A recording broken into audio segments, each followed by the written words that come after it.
Hello and welcome to the Noizze Podcast, sponsored by Stereo Brain Records and brought to you as part of the Noizze Podcast Network. This is part one of 4 of our Favourite Noizzes series, where journalistic guru Will Marshall sits down with bands to discuss their favourite album of 2022, as well as asking for a recommendation on a band that they think are worth keeping an eye on in 2023. On top of that, Will does a little bit of fishing as to any upcoming plans they might have. In this episode, Will talks to Lucas from Holding Absence, Erhan and Julian from Heriot, Blake and Alica from Lake Malice, and Liam from Hidden Mothers. It's an absolutely stacked one. This podcast can be streamed on all major platforms and is also available on YouTube. Please like and subscribe and tell a friend about us. Even a little goes a long way. Be sure to check us out on Twitter and Instagram at Noizze Podcast Network and keep up to date with everything Noizze on Facebook, Twitter and Instagram at Noizze UK. Enjoy the episode. Okay, well, first of all, thank you so much for joining me tonight. So today I'm chatting to Lucas from the amazing Holding Absence. And we're just going to be asking about, first of all, your album of the year, band you want people looking out for next year, and last but not least, what Holding Absence are kind of up to these days, obviously, insofar as you can actually tell us. So if we start with the big one, the biggest question, as we said before, is like, what is your number one album this year? What's the best album or your favorite album you've heard so far this year? So my album of the year, there was obviously it's such a big question, isn't it? I know we spoke about this earlier, so it did take a while to kind of decide on it. But I think this is the album that'll stick with me the longest. And it is Color Decay by the Devil Wears Prada. I've loved this album so much. I think it's one of those albums that every song could have been a single, but in a good way, not in a kind of cheesy way or whatever. It's just like every song has its own space. But the whole album is kind of like, I can't listen to the songs on their own. At the same time, like I have to listen to it in a big chunk, you know? It's got such a great atmosphere. It's got a big universe to it, you know, and like you really feel like you're in that album when you listen to it. And I think for the most part, it is like a perfect album, essentially. So yeah, I'm going to go with that one. Okay, incredible. Because that's one that I definitely did check out earlier in the year, thoroughly enjoyed, but didn't quite find myself going back to. And I think it's probably not anything on the album. It's just a time thing. Because like you say, when I was listening to it, it's like, it felt like one work that is best. You have to give it all the time. Maybe that's why, you know, you have to be there and have that 45, 50 minutes, I think it is or so, to actually really absorb everything that's going on. And yeah, each song really does sit on its own, but complements everything that's going on around it. Yeah, for sure. It's that's the hardest thing I think to pull off with an album, is having songs that you could send to people and be like, this song is sick. But then also, like you said, you know, like the task of sitting down and spending 45 minutes with it, you know? Yeah, for sure. Okay, so Color Decay by the Devil Wears Prada. Again, that's top album. That's your album of the year. But if we look ahead to next year for 2023, what's one band do you think people really need to be keeping their eye on and need to be checking out, because they're going to be potentially looking at doing some really big things? So my favorite band on earth at the moment is a band called Paledusk. They're a Japanese metalcore band, and they are genuinely just the most inventive, like chaotic, kind of cool kind of band. Like I'd never found a band like that before, and it's really unique, and I kind of can't get over it. Like, and I think the way that they are might like scare some people a little bit, you know, because there is a lot to swallow. But man, you know, once you get to the point where I'm at with that band, where like, you know, you could sing along an air drum and all the craziness, you know, it just feels like listening to music on master level, I guess, you know. So I will say as well, I'm really hoping, as a massive fan, I'm really hoping that they do drop an album next year. Because basically the last 6 or 7 songs they've put out, I've just loved. And I kind of wish I could own them on a record or something, you know? So fingers crossed, maybe this time next year, they'll be my album of the year. But yeah. Oh, hopefully. Yeah, I've got a friend who's actually really into them as well. So I'll have to take I'll take you both up on the recommendation. Bro. That's Paledusk from Japan. And when we're talking like obviously I know when some people think of metalcore as a bit of a dirty word. Not one of those people. Nah, same. I love metalcore. Like, but Yeah. what sort of, I guess, what sort of neck of the woods are we talking about? Are we talking about like maybe that modern sort of sounding, or are we going for maybe the sort of 2000s metallic hardcore revival we've seen from bands like Dying Wish and say Foreign Hands, for instance? So honestly, bro, it doesn't even feel like modern. It feels like futuristic. You know, I know, and I know that Okay. sounds really stupid, but it's like, you know, they mix the kind of like trappy kind of like it's hard. Like some of this stuff has like a real like electronic element. You know, there's moments of the song that sound like, you know, it could be like a Post Malone backing track or something, and then it blends that with like just like the most chaotic kind of riffs. Like it's really hard to describe. But yeah, generally I think the things they do the best are the chaotic riffs are crazy, and you can always tell it's a Paledusk song. And then the electronic kind of low key kind of vibe that they put underneath. And then yeah, catchy choruses and just like. But I feel like for me though, the main thing is that they're just so inventive. Like I hear some things in their songs. Like there's one song with like a and I know it sounds cheesy, but like it's like there's like a saxophone kind of refrain, like as like a post chorus, and it just pops into this kind of like saxophone thing, and like man, it's just like I can't believe how well they pull off such hard things. Um, so yeah, but I really would urge anyone to check them out. But I will say, they're better. They're a better experience when you watch their videos as well, because their videos are of a similar quality, honestly.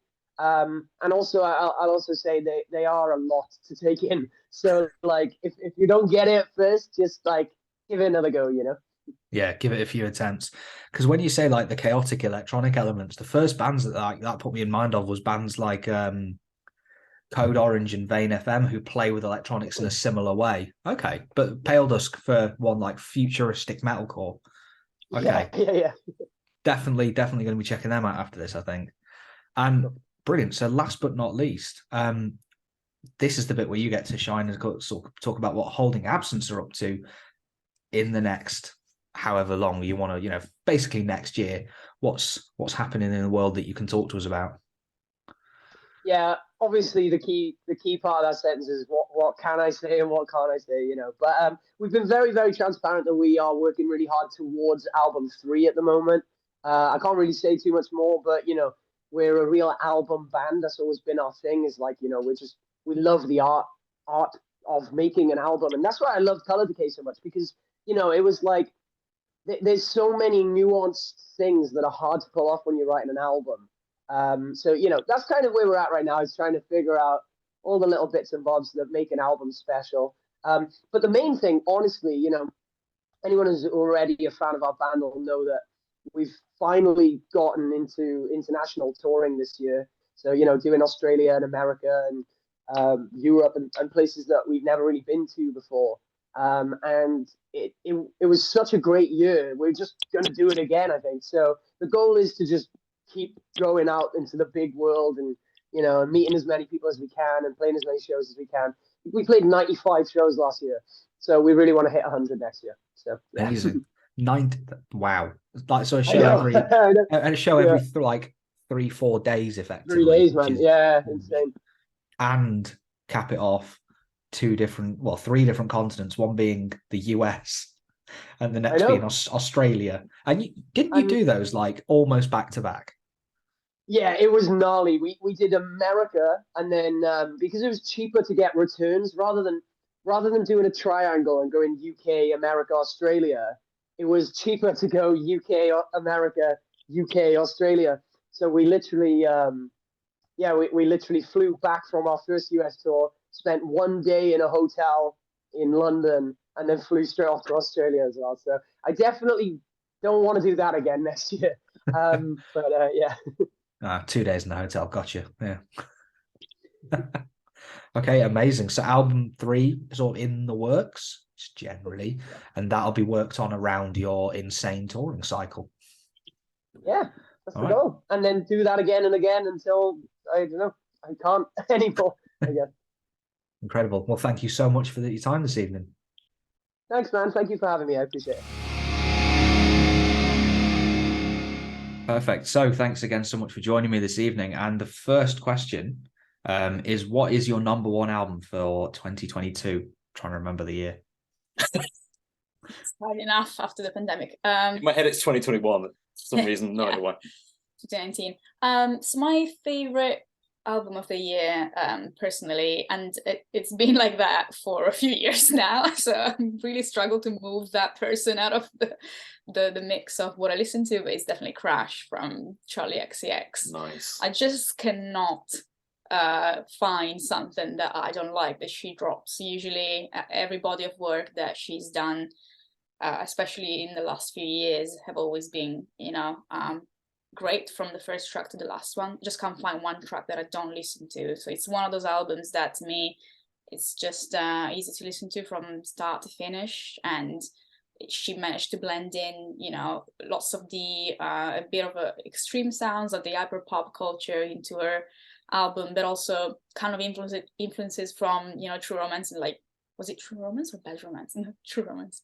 So from the first albums, basically, a bit of like 80s synths, like it's just a really good mix, but still sounds so ahead of her time. I don't know, just like she always does. So true. Yeah, this is gonna be my obsession for a while, and I'm sure that when she drops something else, it's still gonna be an obsession of mine. Don't I know it? Yeah. I mean, It's to be like- fair, it's a great shout, because I reviewed the Charlie album for another outlet. Actually, that was my first like Charlie album, and from then I was like, shit, okay, I have been sleeping on this artist for like way too long, because she's fucking amazing. Like you say, she's really ahead of the curve, but it's like it's modern, but it's what's going to be big in like 3-4 years time. Exactly. And then she managed to get to number one in the UK when she dropped this album, which she's been trying to do for a while, but she's always been a bit more niche, I think, than other pop artists, like a bit less mainstream, I think. And yeah, I'm so glad that she did that for this album. But you should listen to Vroom Vroom, the EP she dropped a few years ago. It's crazy. It's so very different, isn't it? Because I actually saw her at Ali Pali. I saw her live this year. And obviously she. Oh really? Oh shit. Okay, yeah, because she did Vroom Vroom, didn't she? It was mad. Yeah, it was like a mosh pit. Honestly, it's so good. Yeah, it's so metal. She's got a lot of crossover. In fairness, I think she's one of those artists with like Rina Sawayama, for instance, with a ton of crossover. Yeah, that's what I like. I love that. I love that like pop artists can just be heavy in like non-obviously heavy ways. Yeah, their own way. That really appeals to me as well, like in terms of production. So mine is it's a really hard one, but so during lockdown I discovered like this band called Vukovi, and I was like instantly obsessed with their sound. It's like low down tuned guitars, but with this sort of almost like pop approach to the production, and just so catchy, but like just very, very like infectious, addictive sound. And I think like Vukovi actually is probably one of the biggest like influences in where we took the sound of Lake Malice for me. And then like since that like first single I heard, which was called Slow, which is like the one that was my most listened to song without a doubt in 2021. They've been dropping more and more singles that eventually led to the release of Nula, which they dropped I think like sort of a couple of months ago, right? Yeah. Like sort of September time. And Nula is like a concept album which just takes you on this amazing sort of like journey through space, essentially guided by this voice, this Nula voice. It's like a really cool concept which isn't like, it never gets old. Like throughout the album, every song feels like it has a different vibe. It doesn't really feel like they've rehashed any ideas. It kind of always keeps you really engaged. It's so bloody catchy, and I think Vukovi really showed like some really kind of more vulnerable sides to them. And they just really embrace their own identity with it as well. Like one of the tracks, you can really hear like the singer's regional accent. It's just really cool that they just embrace all that stuff in like a big way. So Nula's really, really cool. And I like a really weird thing that happened with Nula is that they've got this breakdown in one of the tracks where there's like this robotic voice talking about like how the voice is breaking free, like it's an AI, but it's like kind of, you know, rebelling. Yeah. And like, I just realized that one day this is exactly like our dog, Sophie, because what happens is Sophie's really obedient and she is Nula and she's totally fine and everything. But then she gets this look in her eyes where she just looks a little bit kind of like on the edge. And all of a sudden it's like, I am Nula and I am free. And then she just goes fucking berserk. Like she gets the zoomies and she goes insane. So every time she has the zoomies. Yeah. I need to like film she's her and put like that song over it. Yeah. For like, so like the zoomies kick in and the breakdown kicks in. I think it'd be really, really interesting. But yeah, so Nula's definitely my shout. Yeah, I love that album. And yeah, like I say, it's just super inspirational for what we do in our project as well. Amazing. Yeah, I would agree with you, actually. It's not my album of the year, but it's in my top 20. I think it might even be in my top 15, I think. It's in there somewhere, I know, because, again, although, unlike yourself, I've kind of seen their name floating around for a few years and never checked them out. And then Nula came out. I was like, you know what? People have been hyping this band up for ages. Yeah. I'm fine being late to the party. Put it on once and was like, oh, okay, this is basically the best pop rock album this year then. Yeah, okay, great. Without a doubt. And then saw them at Islington and it was ridiculous. Yeah, incredible. It's great to see how they've grown, and how they've reached such a wide audience now. I think they're a band that's just going to keep getting bigger. And I think so many people 100%.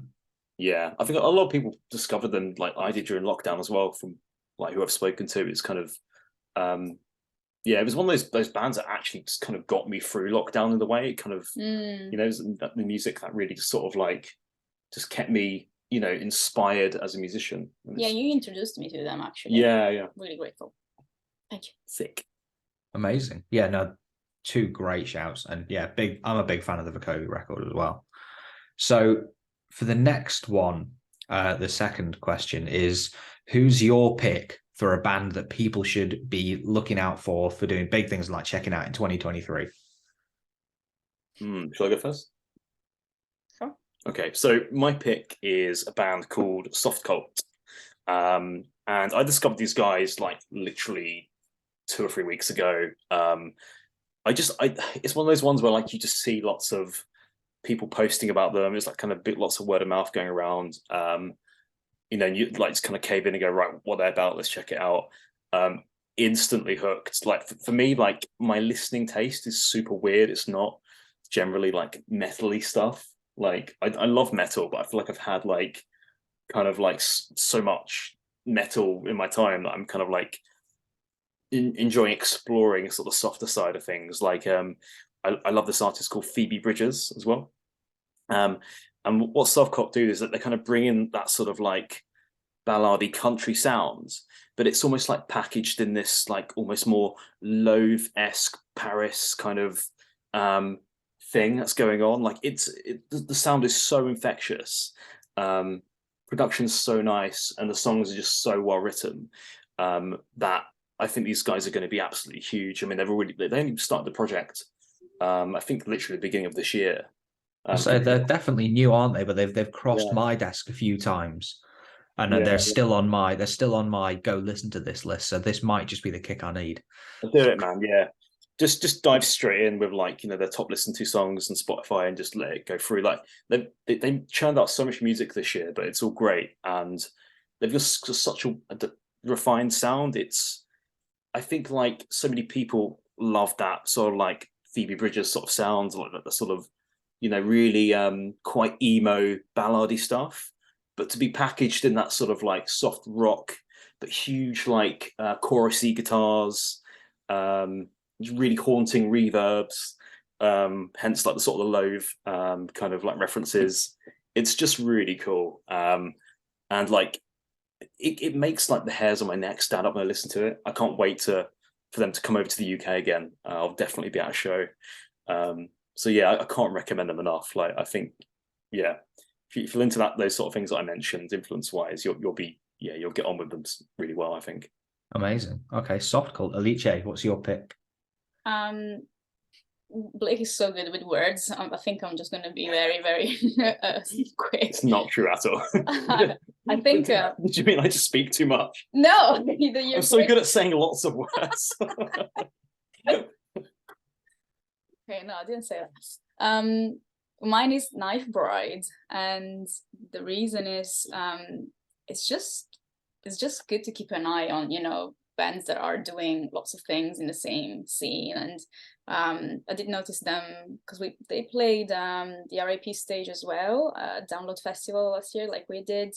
And they just have such a unique sound. I do, just in general, I think it's important to kind of support emerging bands that are, again, in the same scene. But with the last single they dropped, I just got quite obsessed. Like, I was singing out loud the words when they played Throwfest. It's the same festival we played like a few months ago in Cardiff. It's called Fang Dummy. Such a great single. I think just overall they're probably going to go and do big things, because it's an exponential growth that I've seen from them. Went on this massive tour with Orgasm, must have gained so much experience from that, and they looked really confident the last time I saw them live as well, which is like, you can tell how that confidence comes across once you play the certain type of show, and that's great to see when a band is just growing and evolving in, again, a short period of time. I think that's really exciting. I just can't wait to see what's next for them. Yeah, I'd back you on that. I think Knife Bride are going to do big things. They already went on to Wargasm this year, which is I was going to say, they played Kentish Town, right, here in London, I think. Yeah. What's their vibe musically? Because obviously, like you say, they're doing quite a lot, and they do have a relatively, I say relatively, they do have a quickly growing kind of following, but what's the vibe musically? Like, what should people be looking out for? I think it's definitely on the metalcore kind of spectrum, but what I like, it's the catchy vocals and choruses. Again, it's something that brings me the attention of bands. Usually is like having a bit of an influence that comes from the pop world in general. And I don't know if I'm guessing right, because I haven't really asked them, but that's what I can guess from what I hear from the vocal lines and vocal melodies. I am a bit biased because I do tend to focus a lot more on vocal melodies rather than what's going on in the background, but there's definitely lots of heaviness and which is great, but also like there's things that you just don't expect in the song, and every song they've done, that's the cool thing when the song structure is not always predictable. And I hope that is a good summary. I'm not good at speaking about music. Like, you're doing a podcast. I am doing a podcast. I wish you could just separate words into bad and cool. That's great because it's cool, and that's bad because it's bad. We have a lot of conversations like that, don't we? It's bad because it just is. It's good because it just is. Yeah, no, fantastic. Thank you. So we've got Softcult and Knife Bride for ones to look out for. Last but not least, then, tell us a bit about Lake Malice's plans for 2023. And what have you got coming up? What are you working on?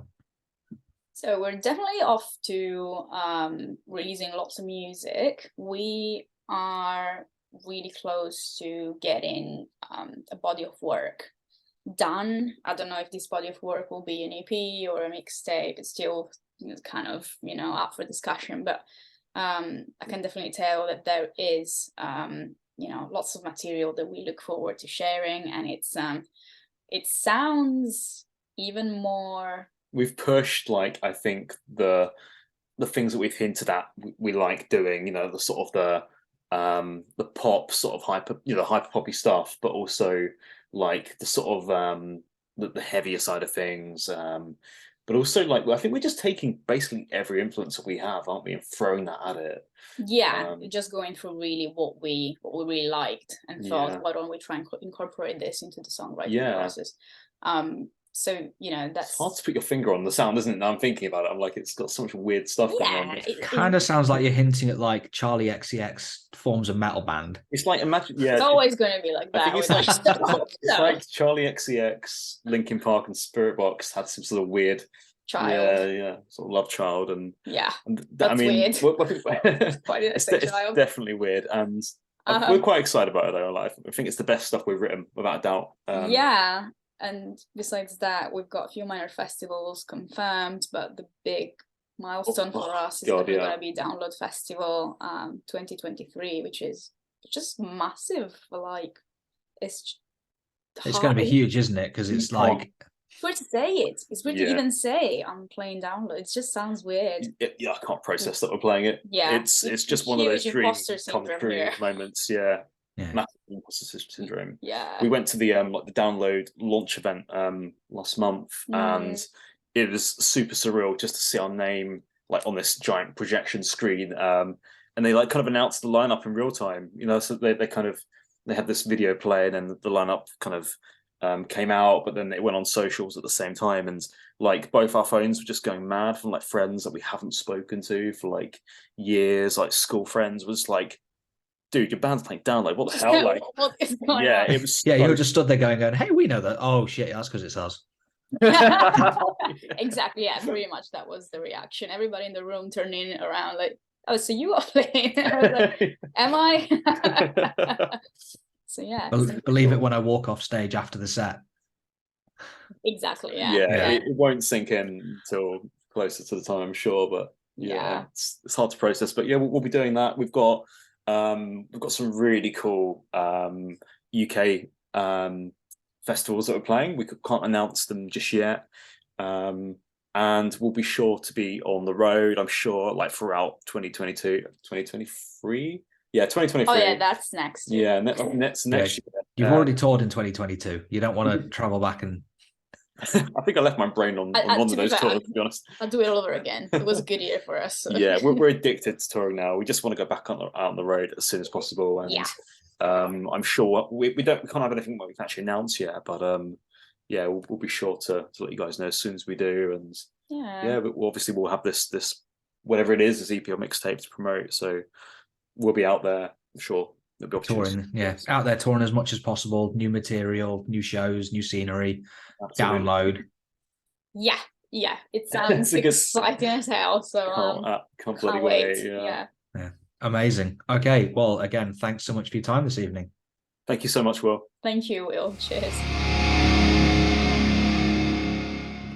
All right, brilliant. So, first of all, for the first pick is your album of the year for 2022. Do you want to go first, Erhan? Yeah, mine is from Vane FM, and This World Is Going to Ruin You. I think it's just wicked. I think Arizona was such a difficult album to set the bar higher than, and I think it's just there's just nothing in that record that like I can gauge what's coming next. It's just really creative, really inventive, and I think it's wicked. I spin on repeat all the time. So that's mine for this year. Yeah, that's a sick record, to be fair. Because like you say, Arizona was really difficult to listen to in parts as well. It was really glitchy. And then This World Is Going to Ruin You just comes and like flattens the room. Yeah, it's wicked. And obviously we had the pleasure of playing with Vane as well. And they played a bunch off it. And it's just amazing live. So yeah, give it to Vane this year from me. That was the one where they knocked the light off the ceiling, if I remember. Yeah, I've got footage of it, and then half the crowd are just waving it about while it was still on. Amazing. Cool. So mine is Ocean Grove, Up in the Air Forever. Can't remember what month it came out, but it was definitely this year. And they're an Australian band. They're not particularly big. I mean, they just toured here recently, but I kind of fell in love with them like 2016, 2017. And their last record was my album of the year, 2020, I think, when that came out. And yeah, they dropped a new record this year. It's not heavy. They kind of used to be a heavy band. They're kind of Brit poppy and just kind of proper positive sounding Aussie rock, basically. But yeah, they're like a a band I really like, and I really love their new record. Like, it's just, I think it's only about 25 minutes, but it's all just ball to ball bangers. It's good stuff. That's all you need when it's that good. Yeah, exactly. It's just a nice summer listening record. I think that's what I like about it. Yeah, I had it in my head for some reason that they were a new metal band. Yeah, they have like bits of that, but their sounds changed so much. Like, so over the last few years, they're their own thing. Like, they're quite difficult to pigeonhole. Really, they've done a lot. Nice. All right. So that's the albums of the year. In terms of picks for next year, who do you reckon's a band that we need to be keeping an eye on in 2023? So Fleshwater for me. Literally, I've been listening to this record, or their new record that they've just released constantly. And I found out after I found out after that they're actually a side project of Vane. Yeah, I was going to say, as soon as you said, I was like, I know the connection here. Yeah. So honestly, I think it's wicked. I think, and obviously, I've only had my Spotify account since September. I'm already in the top 4% of listeners for for this artist on my rap. So I think they're wicked. It looks as if, similar to how like Adventures were for Code Orange, where they've got kind of like a different band that they can kind of vent and try different stuff, and they seem to be everywhere next year. I think they're playing Outbreak. I think they've already been added to Outbreak. They are on there, yeah. What's their vibe? I mean, obviously they're kind of hardcore adjacent to be at Outbreak. Yeah, I mean, yeah, it's kind of like, it's got elements of shoegaze. You can definitely tell like Vane are part of this band, because there are just some sections that just sound like bits off a Vane record, which is wicked. But yeah, for me, honestly, I think just anything that's interesting, anything that seems new and it's kind of breaking boundaries, and that is a proper melting pot of genres between like hardcore and shoegaze and stuff like that. So I think they're wicked. Again, it's just, I think Vane are cool. These guys, they know what they're doing to make really cool stuff, and I'm totally on board with it. Fuck yeah. I mean, I really love that that's like such a good space as well at the moment, like hardcore and shoegaze, because you've got bands like, and I hope it doesn't steal anyone's thunder, but Soul Blind, that just put their record out this year, that I saw opening for Stick to Your Guns. Had no idea who they were, and I was with Joe Nan, who you might know from Nuclear Blast and Sharp Tone, and he just went, yeah, you're going to love these, they're right up your street, and he wasn't wrong. Yeah, it is really cool, isn't it? Like, there's so many genres just kind of blending, and like the crowds are all being introduced to new stuff. But yeah, it's a cool time for music for sure. Yeah, looking forward to seeing what Fleshwater kind of does moving forward. Sick. Your turn. So I've gone with a band that I think are really cool, but also happen to be friends of ours, which is Grief Ritual. They put out a record this year, kind of laid the foundations for whatever comes next for them. But I think like they're really cool, and they deserve a good platform and to have a really good year. I think they did the Trees they did this year. They've done Bloodstock as well, didn't they? Another year. But yeah, I think they're fucking wicked. They're really heavy live, and I think there's something really special there. And they're like the nicest people as well. Like I think we played our first shows as a 4-piece way back in 2019 together with them, like a little weekender. It's just us two. So we've known them a long time, and I think they deserve to have a breakout year, if you want to call it that. But yeah, I think they're cool. They are really fucking cool, actually, because it was the EP this year, wasn't it? They're fucking hell. I saw them with Death Goals the other week, and I'm actually going to see him on Saturday with Cage Fight. Yeah, that starts today, doesn't it? That tour. I just saw. I think they're in Manchester tonight. Yeah, but they're really fucking cool. Because they're kind of, I guess my take on it would be they're kind of like that old school death metal, but played by hardcore kids. And like that's the best kind of death metal, really. Yeah, they got this like really nasty, like blackened edge to it as well. Yeah, which is cool. But yeah, I think they're really cool, and they deserve to be a big band. I think they're fucking cool. They're hardworking as well. Yeah, I think they're both really good shouts. Actually, I think Grief Ritual definitely going to be doing bits in the UK next year. Yeah, okay. I look forward to seeing it. Like whatever they got coming next. I'm not sure if they got any more material to come, but I think they've like laid good foundations in the last few months with I think it was Spiritual Disease, wasn't it, the EP? But yeah, it's wicked. Yeah, I've heard some really positive comments from like other people about that, and I've been really fucking digging it as well. Yeah, it's really cool to see. Sick. So last but not least, we come to the bit where you get to talk about what you've got coming up, or like things you might want to plug that you can talk about for what's coming up for Heriot in 2023. Cool. Shall I take this for me? I don't want to announce something that isn't allowed. Just wait till I stop recording. Yeah. Yeah. Yeah. So we're playing our last shows of the year next week with Boston Manor, which is kind of a weird kind of pairing, but again, it's a cool pairing. We're quite lucky that we've been able to go out with a lot of bands that are a little bit different to us this year. So yeah, that's kind of rounding off the year. And then February, we're going out to Europe with Radio Tomasi, and that ends with a big London show at the Electric Ballroom, which is going to be cool because it's probably the biggest show we've done, I think. And then it's just festival season, isn't it? After that, pretty much. We've got new music as well. There'll be new music next year at some point in the first quarter, but no dates or anything confirmed. But yeah. And then it's just kind of festival season. We're only doing Slam Dunk at the moment in the UK, and then just a bunch of European festivals as well. And then see where we end up after that. I don't think we've got much planned after festival season, if I can remember. But yeah, it's all cool. I think we've kind of done everything we could do in the UK this year. So I'm not sure if there's going to be a lot next year, but yeah, we'll see. Yeah, you've kind of played with everyone and at every festival, and it's been really fucking cool to see. So I think, I think you kind of suggested the right step now is you're going to take it over to mainland Europe.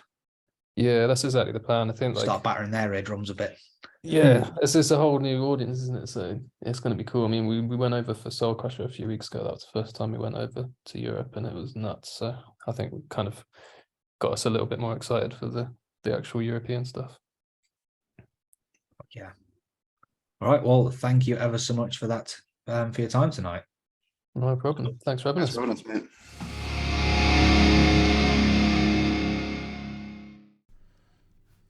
Okay. Well, thank you ever so much for joining me. So tonight I'm chatting to Liam of the excellent Hidden Mothers. How are you doing tonight?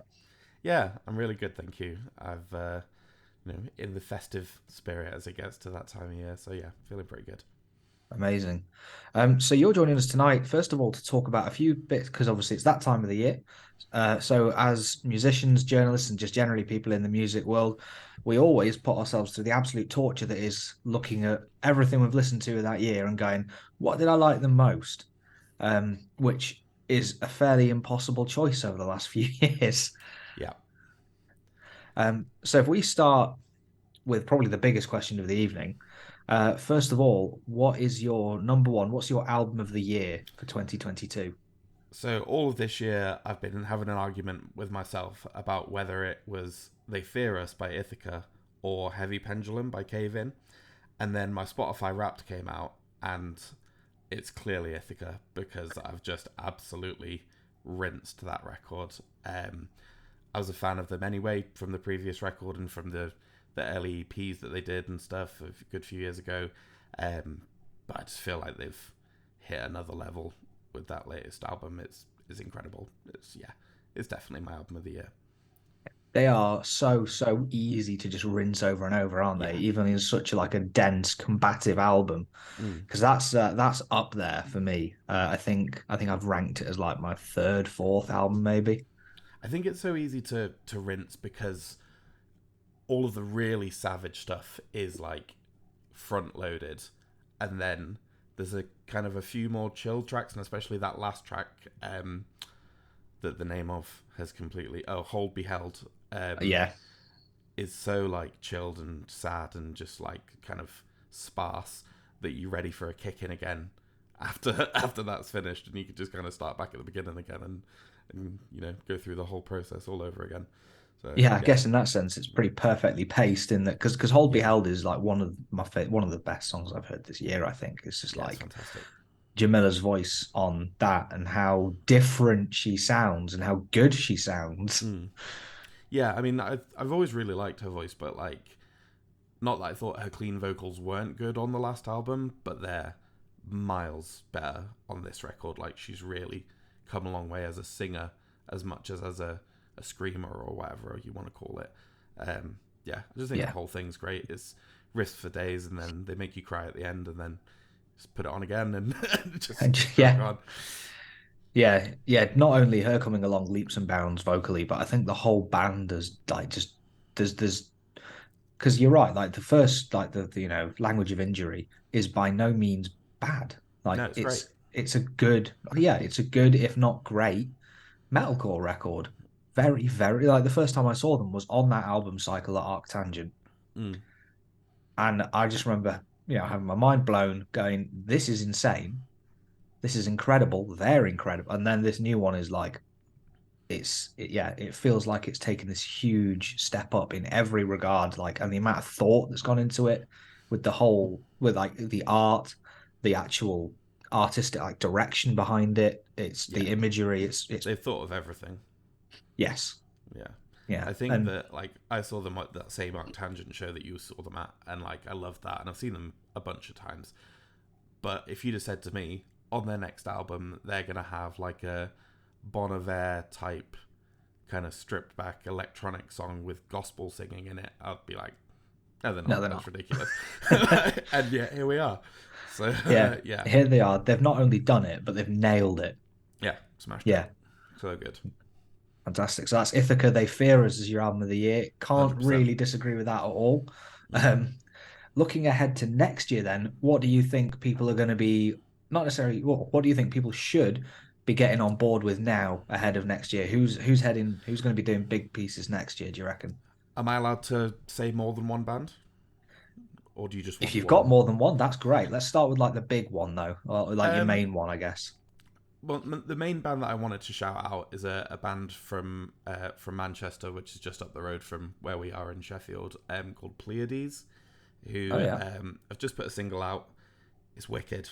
It's like both eras of Pianos Become the Teeth smashed into one band, but with like placebo-y bits and then Birds in Row-y bits, and they're just like a really cool melodic post-hardcore gothy sad band. And they're fantastic. They released a single, like say, a couple of weeks ago. Got an album coming out next year, and I'm very excited to hear more from them. I think they're really onto something. They've actually just come on my radar recently, probably because of said single, so I'll make sure I check them out. So that's Pleiades is your first one. You had a second, you said. Well, yeah, I mean, I was, I knew this conversation was coming, so I was like, who do I want to shout out? So there's also another band from Manchester called Lure In, who I think everybody should get on board with. Very different, more like a chaotic kind of noise rock band, but with like, I know we're not allowed to talk about Daughters anymore because fuck that guy, but with Daughters-y kind of vocals, but more chaotic musically than that style. They're really, really, really great as well. And a band called Copse from Bristol, who are like a black gaze band with Ed from Devil Wears Prada on vocals. We were meant to do a show with them and it got cancelled, and I was really sad about it, but they're going to be releasing some stuff.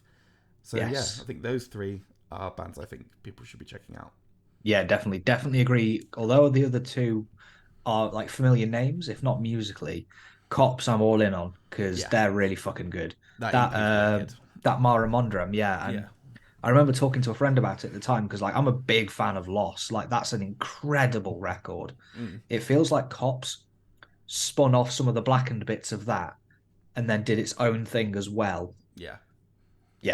I think Ed's voice just lends itself really well to that style of music. Like, it's not a million billion miles away from Devil Sold His Soul in terms of like the feel of it, but it's cool to see him lean into a darker kind of style of music with it. Yeah, I definitely get that. Yeah, it was very, very much emotionally in that sort of ballpark, but sonically, like you say, darker, bit bleaker in parts. Yeah, Cops, fucking great shout. And then we also had Pleiades and Lauren, who again also gonna have to check out after this. Definitely recommended. And as the final one, Hidden Mothers. You Yes. last released an EP. Ooh, it's been a little bit. September 2020 it was. Yeah. Yeah, I was going to say it's been a little bit of time. So what? Obviously, as you know, in terms of what you can talk about, what's coming up in the world of Hidden Mothers? So we're writing our debut album at the minute. It has taken a little bit longer than we would have liked, purely down to the fact that we've been doing loads of shows, and I've kind of been so focused on that we haven't been able to commit quite as much time as we would have liked to writing new material. But we're making some real headway with that now, and it will be out at some point in 2023. And then we'll just do even more shows. I mean, we haven't got loads announced right now, but we have got Arctangent, which is going to be ridiculous. Yeah. When we started this band, like, that was the goal. That was like, imagine how ridiculous it would be if we got to play Arctangent. And here we are, like, playing it in 2023 with Converge and Cave In and Birds in Row and Deaf Heaven, and I can't believe it, to be honest. It's going to be an incredible time for you next year, actually, with that Arctangent lineup. Because I mean, I looked at the lineup from Arctangent last year and went, "Oh, beat that!" And then I'm looking at it now, going, "Fuck." Okay. They always manage somehow to, just when you think, no, surely they've milked every amazing band that are available to them, but no, and there's still a headliner to come as well. God knows what they're going to pull out of the bag. But we're very excited about that. You know, we're really grateful to be given the opportunity to play an event of that scale and of that sort of importance to us and the scene that we belong to. So yeah, hopefully, I'm sure that will be the crowning point of our year, but we're going to do a bunch of other stuff. We're working on some tours and things at the minute that hopefully we can announce soon.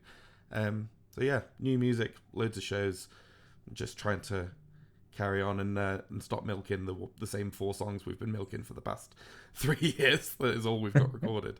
I think we've done pretty well considering we've got 1 EP and a single out, but it's time to get something new out there. It's got you to Arctangent. It can't be that bad. Yeah, I can't complain. And I'm certainly not going to question it, but No.